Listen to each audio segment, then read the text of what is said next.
नमस्ते। कक्षा 8 पर्यावरण का पृष्ठ संख्या 36। पुनः फिर से 35 तक पिछले अंक में हो चुका था। स्वतंत्रता के समय देश की आज़ादी 35 करोड़ के लगभग थी। आज यह बढ़कर 120 करोड़ से भी ऊपर हो चुकी है।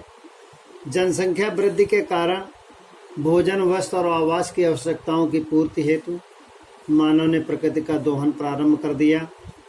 हिमालय की हरी भरी पर्वत श्रृंखलाएं और नीलगिरि रेतुमा के सघन वन सभी जनसंख्या वृद्धि से प्रभावित हुए। वृक्षों की कटाई के कारण सघन वन भी नष्ट होने के कगार पर जा पहुँचे।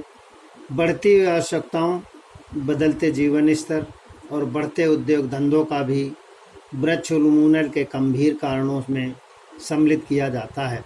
वृक्ष विहीन पहाड़ों पर जब तेज वर्षा हो पड़ती है तो वर्षा का पानी करोड़ों टन मिट्टी बहा ले जाती है।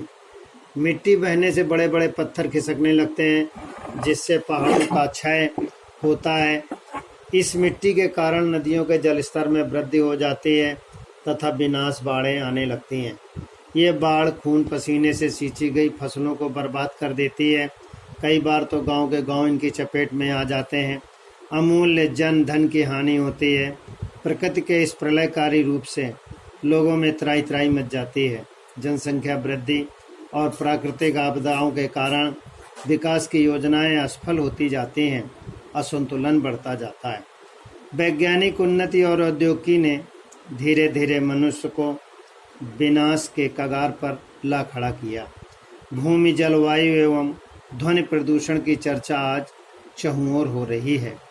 असंख्य कल कारखाने जहां एक और वातावरण को प्रदूषित करने की होड़ में लगे हैं, वहीं अनेक देश अणु परमाणु परीक्षण और बम निर्माण में जुटे हैं। गत वर्षों में कुवैत और इराक के युद्ध के दौरान दूषित सागर में असंख्य जल जंतुओं की मौत, चेकोस्लोवाकिया तथा अमेरिका में हुई तेजाबी वर्षा, ये सब प्रकृति के मानव की उदासीनता के सजीव उदाहरण हैं। गत 50 वर्षों से विश्व में जिस तेजी से जंगलों को सफाया हुआ है, उसी तेजी से यदि वृक्षारोपण का कार्य भी हुआ होता तो स्थिति इतनी भयावह नहीं होती। एक और जहां काष्ठ कला के प्रति बढ़ते मोह की मूर्ति हेतु भी सघन वनों के दर्शन दुर्लभ हो गए, वहीं दूसरी ओर आधुनिक विज्ञान की देन प्लास्टिक से प्रकृति को भयंकर खतरा उत्पन्न हो रहा है। साधारण कूड़ा कचरा समय के साथ साथ सड़क पर मिट्टी में मिल जाते हैं, परंतु प्लास्टिक की थैलियां और बोतलें वर्षों तक ज्यों की त्यों मिट्टी में पड़ी रहती हैं। ऐसा कचरा हमारी धरती के लिए अत्यंत हानिकारक है। इससे धरती अनुपजाऊ होती जा रही है। भूमि प्रदूषण के इस आधुनिक कारक की ओर से मनुष्य की आंखें अभी तक बंद हैं। वनों का नाश होने से सबसे ज़्यादा प्रभावित वहां रहने वाले पशु पक्षी होते हैं, जिनकी संख्या में लगातार कमी हो रही है। इन प्राणियों की अनेक प्रजातियां विलुप्त हो चुके हैं और अनेक समाप्त होने के कगार पर हैं। घने जंगलों में बाघ, शेर, हाथी, गैंडे, चीते, हिरण आदि असंख्य पशु पलते एवं बढ़ते हैं। इन आकर्षक रंग रूप वाले जीवों का आश्रय स्थल तो प्राकृतिक वातावरण दोनों ही मनुष्य ने छीन लिए हैं। यह विचारणीय है कि आज से हजारों वर्ष पूर्व जब जनसंख्या सीमित रही होगी, तब धरती का जीवन कितना शांत, सुरम्य और रमणीक रहा होगा। इन्हीं जानवरों की सुरक्षा हेतु अब मानव जागरूकता को बढ़ावा दिया जा रहा है। आज से सहस्त्रों वर्ष पूर्व प्रकृति अपने स्वाभाविक रूप में थी। पेड़ पौधे, शाकाहारी पशु, हिंसक पशु और मनुष्य का अनुपात बिल्कुल ठीक था। मनुष्य पूर्णतः जंगलों पर आश्रित था। पेड़ पौधे और वनस्पतियों की संख्या को नियंत्रित करने के लिए शाकाहारी पशु थे, तो उनकी बड़ी संख्या मांसाहारी पशुओं से नियंत्रित थी। प्रकृति को स्वच्छ बनाए रखने के लिए अनेक पशु एवं पक्षी थे, जिनकी भोजन संबंधी आदतें स्वयं प्रकृति की स्वच्छता के लिए वरदान थी। इस प्रकार शुद्धिकरण की प्रक्रिया भी स्वयं ही संपन्न होती रहती है। पेड़ पौधे सदा से ही मनुष्य के सहायक मित्रों की तरह व्यवहार करते आए हैं।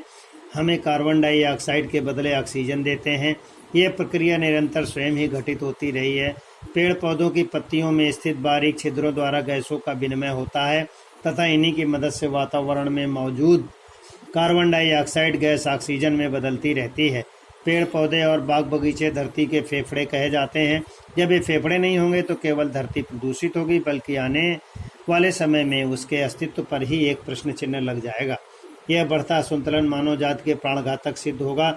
यह चिंता का विषय है कि प्रदूषण की लगातार मात्रा बढ़ती जा रही है। सुरक्षा कवच ओजोन की परत भी भयंकर हानि पहुंच रही है।